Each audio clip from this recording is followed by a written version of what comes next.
Hello, my name is Christina Faitel, and today I'd like to talk to you about 2 general strategies for coping with the things that happen to you, in particular, the unexpected and the unpleasant events that happen to you, which are just a part of life. And the first strategy I'd like to talk about is forgiveness. Forgiveness is defined by Professor Frederick Luskin at Stanford University as the ability to calmly accept when we don't get what we want out of life. And that happens. He says it is not when someone hurts us, says something we don't like. It doesn't mean forgetting the things that hurt us. It doesn't mean necessarily just encouraging people to walk all over us. What it means is choosing not to hold on to negative feelings, to not hold on to anger. Because when we hold on to anger, it hurts us. Forgiveness is also not allowing others to make us mad or make us sad, because that gives others control over our emotions. And we want to take control of our emotions so that we can remain hopeful about our ability to move on, and we can then, again, appreciate the many wonderful things around us. Forgiveness is hard. It's not easy. Forgiveness of other people, family and friends, forgiveness of ourselves, it's hard. There are 2 obstacles to doing it. One is biological. Our brain has a tendency to be drawn to the negative, to the unpleasant. And when bad things happen, we want to go and tell somebody about it. And when somebody's hurt, they come talk to us. And we think that if we vent, if we talk about it, it's going to let out the bad feelings, and then we'll feel better. But research does not show that is the case. That instead, when we talk about it, we repeat the bad things that happen, we hold on to those bad feelings, we hold on to pain, and we continue to be angry. So that's something we have to fight against. It makes sense evolutionarily, right? The quicker we can identify something as dangerous or harmful, the quicker we can then say, oh, I'm going to avoid that. But again, we need to fight against that urge. And remember, there are pleasant aspects of a situation. There's important lessons to learn, even from when things don't go the way we want. There's also a cognitive barrier. Mentally, we have a tendency to want to blame other people when they hurt us in some ways. It can be from the person who cut us off in traffic to the friend who doesn't wave to us in the hall when we wave, or they don't respond to our email right away. I teach this in my psychology class, and I say it is the one concept I would like them to keep if they remember almost nothing else. And it is called FAE, or the fundamental attribution error. It's fundamental because it's widespread. It's an attribution error because it's a mistake in the way we judge other people's intentions. So when someone doesn't respond to our email right away, or to our text, or ignores us in the hall, or seems to, our tendency is to blame that person. That person, right, is someone hurtful. That person is disrespectful. And we ignore the larger picture, the circumstances that might have prevented that person from responding to our text right away. Or, you know, we ignore why maybe that person cut us off in traffic. Maybe there's something going on, an emergency at home. We don't know. But FAE is very dangerous because it makes us judge people in a harsh way. We don't give others the benefit of the doubt.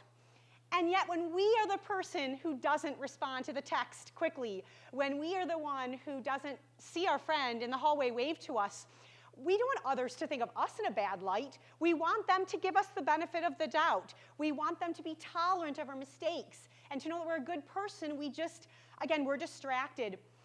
But again, if we want others to give us the benefit of the doubt, we have to give them the benefit of the doubt. We have to forgive. Despite the fact that it's hard to forgive others and it's hard to forgive ourselves, we need to do so because it's good for our health. When we don't forgive others, Dr. Luskin's research shows that we feel hopeless. And when we feel hopeless, we feel depressed and angry. And that anger makes our blood pressure rise, and it strains our heart. So again, we have to, as hard as it is, find the power to forgive others and forgive ourselves, because it will allow us to, again, remain calm, lower our blood pressure, again, to, again, appreciate the things around us. On the other hand, I want to point out that we are not logical creatures. And so if you try to say, I'm going to be logical about things, I'm to give people the benefit of the doubt and always be logical, we're emotional. That's what makes us humans. Anytime you see somebody from two different political persuasions, if they try to logically discuss with each other the reasons why they should see the other side, doesn't usually work. Because again, we have emotions. Fear and anger are our fastest emotions. They come on strong, and we have to acknowledge that. On the other hand, we can do things to help ourselves be more logical and less emotional. So my second general strategy for dealing with the things that happen to you, other than forgiving others and yourself, is to take care of yourself. That means getting the right amount of sleep. I'm going to pause. Irvington students don't get enough sleep. A lot of people don't get enough sleep, but especially students here at this school.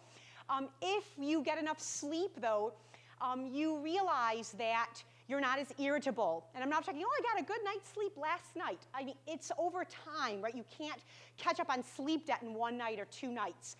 If you find that you really can make the effort to make sleep a priority, it is worth it, because sleep-deprived people are irritable. They're more quick to be depressed. They're more quick to view objectively a situation as more negative. And also that means, again, if you can get out and exercise, I'm not talking a marathon, just fine, a few minutes to briskly take a walk or to get some fresh air and exercise. Again, eating right, sleeping right, and exercising, it just means your ability to give people the benefit of the doubt. You're less likely to jump to the negative. Because when someone does something to you, they say something harsh, it might, again, be truly a misunderstanding. It might be something very neutral. But if you're in a bad mood, you're interpreting that neutral statement in this negative frame of mind, and now it does seem hurtful. Memory researcher Elizabeth Loftus at the University of California, Irvine says that memory is not something that is, again, an event is recorded and then we play it back objectively. Memory is constantly being reconstructed. So an event happens to you, and then as you're trying to retrieve it later, it's being retrieved through the filter of your current mood. It's being retrieved through your belief system. It's being retrieved through what people have told you after the event. And so if someone had a misunderstanding, they said something to you, you misunderstood, you took it as personal, as hurtful. The thing is that now when you recall it, if you're telling somebody the story, you're talking, you might be exaggerating a little bit to justify your bad feelings and maybe to seek some sympathy. My husband is Irish, and he always says, never let truth get in the way of a good story. So he likes his good stories.